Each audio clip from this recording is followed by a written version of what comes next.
اللهم إني أسألك العافية في الدنيا والآخرة. اللهم إني أسألك العفو والعافية في ديني ودنياي وأهلي ومالي. اللهم استر عوراتي وآمن روعاتي.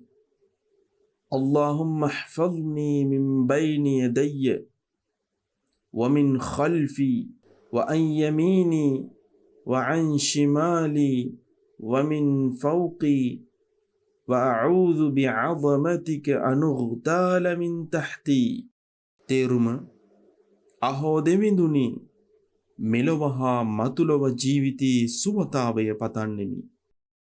අහෝ දෙවිඳුනි, මාගේ දහමෙහි මාගේ ලෞකික ජීවිතය තුළ මාගේ පවුලේ මෙන්ම මාගේ සමීපතයින් අතරත් පව් සමාව මෙන්ම සුවතාවය පතන්නෙමි.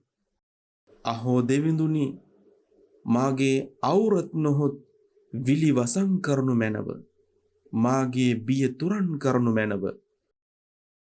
මාගේ ඉදිරිපස, පසුපස, දකුණුපස, වම්පස, ඉහළ දිශාවන් හරහා මා ආරක්ෂා කරනු මැනව.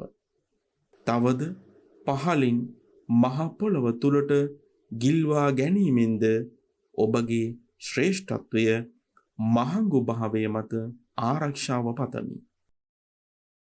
මූලාශ්‍රය මුස්නද් අල් ඉමාම් අහ්මද් 4.7.8.5 අබූ දාවුද් 5.7.4 අන්නසයි අල් කුබ්රා 1.4.1 ඉබ්නු මාජා 3.7.8.1 තවද ඉමාම් හාකිම් තුමන් මෙය නිවැරදි වාර්තාවක් යයි සනාත කොට තිබේ.